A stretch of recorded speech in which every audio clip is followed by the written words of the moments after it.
My name's Melissa Simpson, and I'm a recovering addict and a survivor of sexual abuse.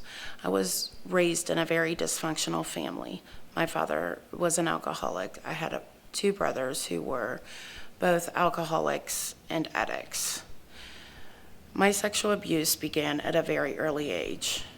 I can remember my first suicidal thought at the age of 5. I was standing on a street corner with a friend and we were playing. I appeared to be this happy little girl on the outside, but inside I felt like I was dying.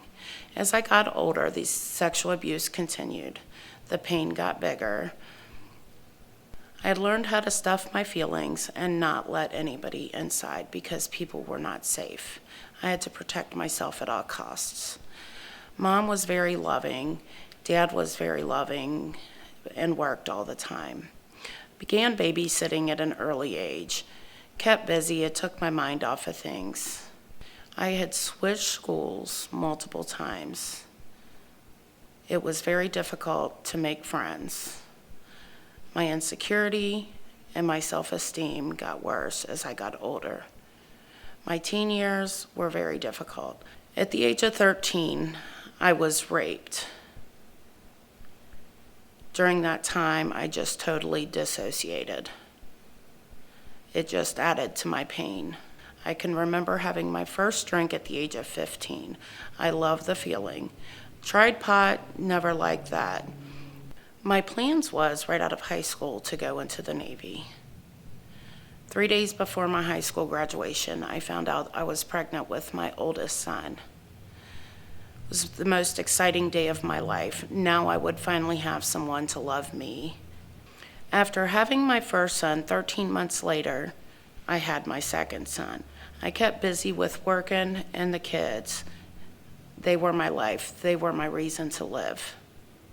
I wasn't important. 5 years later, I got custody of my third son and adopted him. Shortly after that, I started college. During that time, my brother had passed away. Was still able to finish and graduate college in '07. Still kept busy with the kids and work. Never had time to think. In 2008, that's when my nightmare began. I fell and hurt my back. That would end my career and start my addiction. I was getting prescribed Percocets along with Klonopin. I would drink on top of that. That was the best feeling in my life because I didn't feel anything, and that was what I was searching for. My drug addiction progressed. I began selling and trading my Percocets to get stronger pain medicine such as Oxycontin and Opanas until somebody introduced me to heroin, and heroin was the best, cheaper, and a better high. Now, I swore I would never use the needle because, the needle's so much worse than snorting it. It was about probably 2 years later, maybe, I put myself through Northland, and I was doing well for several months. Was on the Suboxone, going to groups, working my recovery until I decided to doctor shop. Was kicked out of Northland, back on the heroin. It was that day that I was kicked out that I put the needle in my arm for the first time. This took my addiction to a whole new level. It was a totally different high, and I was always chasing that first high. I found myself sitting in a parking lot. I was dope sick, hopeless, had burnt all of my bridges. I had called one of my friend's mom. She had invited me to come to her church. It was a Sunday morning, so I went to church. And I was so sick. I went back that Sunday night. I did get my fix in between. And the next morning, like God delivered me. I didn't have any withdrawals. I made my coffee like I did every morning, and I was sipping my coffee. And I wasn't having any withdrawals, and I was trying to figure this out, like, why am I not sick? So I knew it was God. I started going to church regular, made some friends. The problem was that I didn't learn about recovery and I didn't deal with myself. So needless to say, I ended up back out there. And I was using for a couple more years. In 2014, my nephew passed away. And it was the night of his funeral, I caught my charge. I thought I was untouchable. Went to jail overnight. Tried to get clean. I didn't think there was any hope.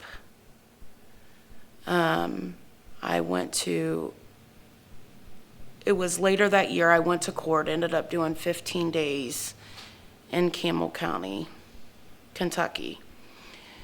The day I got out, I was back down in the city using. 2015, February 4th, 2015, my father passed away. I was ready to die. I'd wanted to die all my life. Didn't think there was anything to live for. There was no hope for me now. I was too far in, too far gone. I was mad at myself, I was mad at God, and I was mad at everybody around me. And I was too much of a coward to take my own life with an overdose. It was 2 weeks later, I went into a sober living home. I went to a friend's to detox for 3 days, and then I went to a sober living home.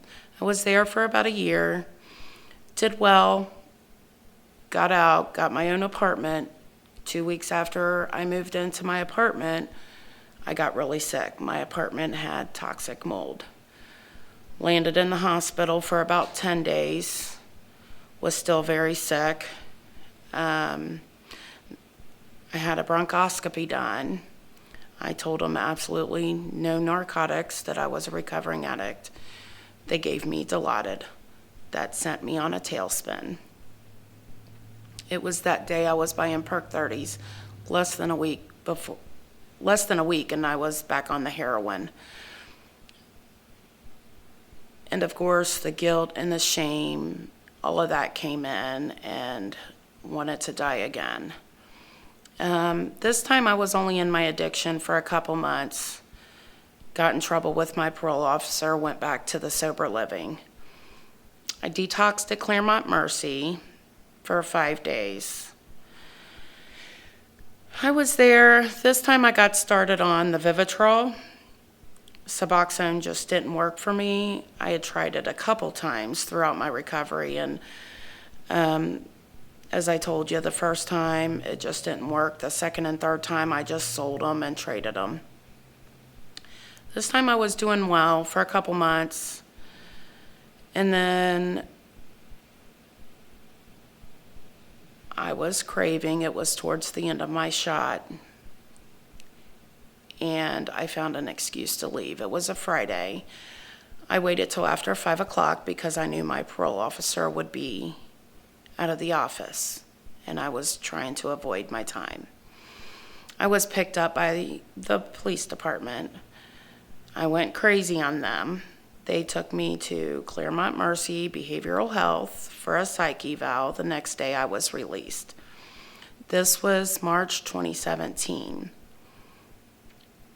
I had used 3 or 4 times. This time I was facing my jail time.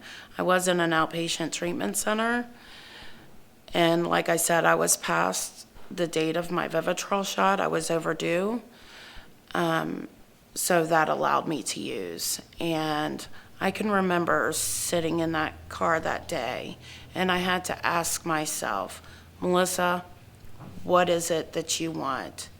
Do you want that lifestyle back? And my answer was no. So I had to fight, and I began to fight like I've never fought before. Fought for my life. I went to the treatment center, told them that I was over on my Vivitrol shot, told them that I was using.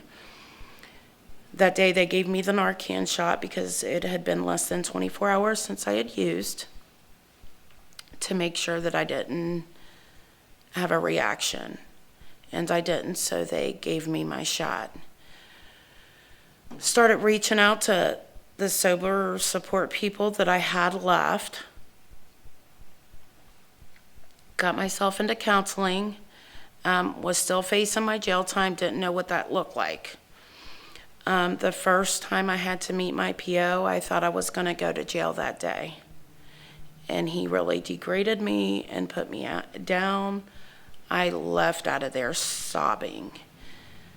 Made me feel worse, but I knew I had to fight. So my sober date is March 28th, 2017.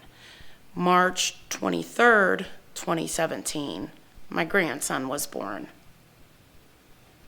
So yes, I had used a couple times after he had been born. So I did not do my jail time. I got plugged into Celebrate Recovery down in New Richmond. I had started building my sober network of people. So I was on the Vivitrol for 18 months. Got plugged into Celebrate Recovery. Got me a network of sober support people.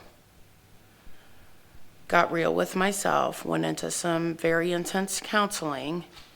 Still in counseling. I've really learned what recovery is. Recovery isn't just staying clean. You've really got to work on the problems that caused you to use to begin with. Today, I am more happy with myself than I ever have been. I would do this thing all over again to be where I'm at today. Today, I can say that I'm honestly glad to be alive. And I'm glad that I have those people who support me in the good, bad, and the ugly. Like I said, I'm plugged into New Richmond Celebrate Recovery. I'm the small group chemical dependency leader. I completed my first step study last year, and I just currently started leading my first step study. NCR, I'm helping other women who struggle with addiction. I'm working here at the Hope Community Center in Amelia as a parent peer support. And I'm excited to see what the future holds and what God has planned for my future.